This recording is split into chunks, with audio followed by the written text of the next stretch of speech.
गौरी पुत्र गणेश भगवान की जय। जय श्री कृष्णा, राधे राधे। नमस्कार दोस्तों, आपके अपने YouTube चैनल एक्सप्लोरिंग देवस्थानम में आपका स्वागत है। आइए जानते हैं बृहस्पतिवार की व्रत कथा। भारतवर्ष में एक प्रतापी और दानी राजा राज्य करता था। वह नित्य गरीबों और ब्राह्मणों की सहायता करता था।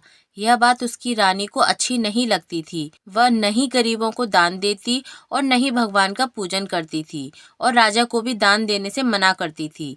एक दिन राजा शिकार खेलने वन को गए हुए थे तो रानी महल में अकेली थी।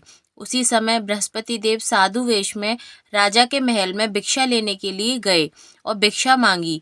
रानी ने भिक्षा देने से इनकार किया और कहा, हे साधु महाराज, मैं दान पुण्य से तंग आ गई हूँ। मेरा पति सारा धन लुटाते रहते हैं। मेरी इच्छा है कि हमारा धन नष्ट हो जाए, फिर न रहेगा बांस न बजेगी बांसुरी। साधु ने कहा, देवी तुम तो बड़ी विचित्र हो। धन संतान तो सभी चाहते हैं, पुत्र और लक्ष्मी तो पापी के घर भी होने चाहिए। यदि तुम्हारे पास अधिक धन है तो भूखों को भोजन दो, प्यासों के लिए प्याऊ बनवाओ, मुसाफिरों के लिए धर्मशालाएं खुलवाओ। जो निर्धन अपनी कुंवारी कन्याओं का विवाह नहीं कर सकते, उनका विवाह करा दो। ऐसे और कई काम हैं जिनके करने से तुम्हारा यश लोक परलोक में फैलेगा।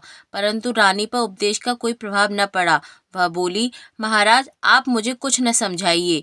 मैं ऐसा धन नहीं चाहती जो हर जगह बांटती फिरूं। साधु ने उत्तर दिया, यदि तुम्हारी ऐसी इच्छा है तो तथास्तु। तुम ऐसा करना कि बृहस्पतिवार को घर लीपकर पीली मिट्टी से अपना सिर धोकर स्नान करना, भट्टी चढ़ाकर कपड़े धोना। ऐसा करने से आपका सारा धन नष्ट हो जाएगा। इतना कहकर वह साधु महाराज वहां से आलोप हो गए। साधु के अनुसार कई बातों को पूरा करते रानी को केवल 3 बृहस्पतिवार ही बीते थे कि वह उसकी समस्त धन संपत्ति नष्ट हो गई। भोजन के लिए राजा का परिवार तरसने लगा। तब एक दिन राजा ने रानी से बोला कि हे रानी, तुम यहीं रहो, मैं दूसरे देश को जाता हूँ, क्योंकि यहाँ पर सभी लोग मुझे जानते हैं, इसलिए मैं कोई छोटा कार्य नहीं कर सकता।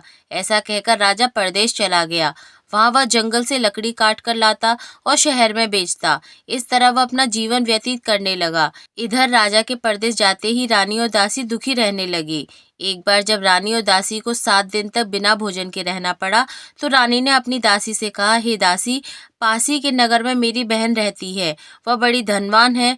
तू उसके पास जा और कुछ ले आ ताकि थोड़ी बहुत गुजर बसर हो जाए।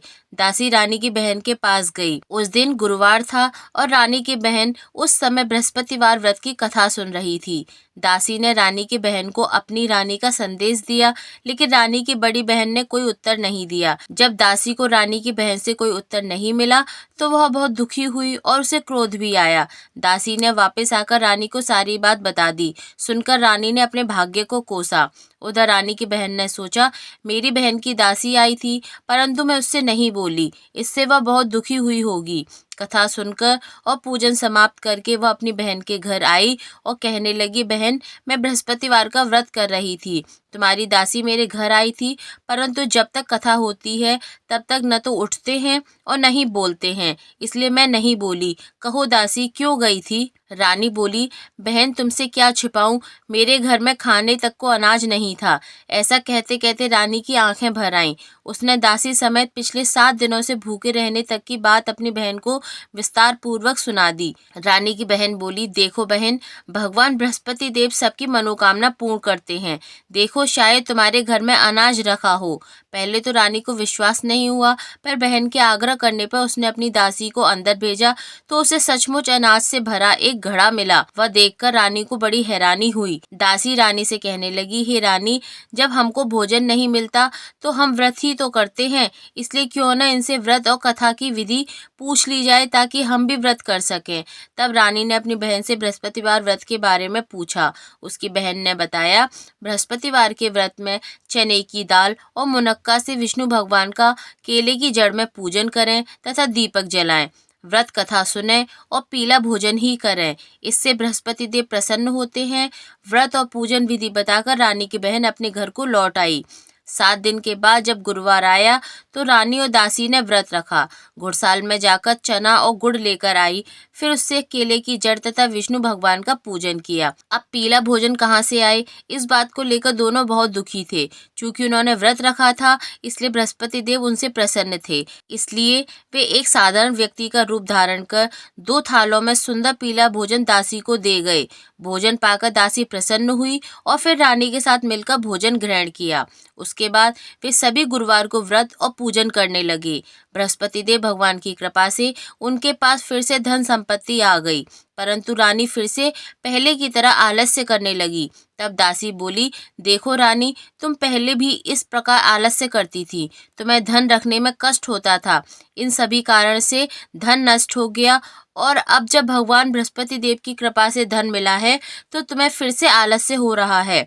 रानी को समझाते हुए दासी कहती है कि बड़ी मुसीबतों के बाद हमने यह धन पाया है, इसलिए हमें दान पुण्य करना चाहिए, भूखे मनुष्यों को भोजन कराना चाहिए और धन को शुभ कार्यों में खर्च करना चाहिए, जिससे तुम्हारे कुल का यश बढ़ेगा, स्वर्ग की प्राप्ति होगी और पितृ प्रसन्न होंगे। दासी की बात मानकर रानी अपना धन शुभ कार्यों में खर्च करने लगी, जिससे पूरे नगर में उसका यश फैलने लगा। हे बृहस्पति देव, जैसे आपने रानी पर कृपा करी, उसकी भूलों को क्षमा किया, वैसे ही आपकी कथा पढ़ने वाले, आप में विश्वास रखने वाले उन सभी पर अपनी कृपा बरसाइए और उनकी हुई गलतियों को क्षमा करिए। बोलिए भगवान बृहस्पति देव की जय।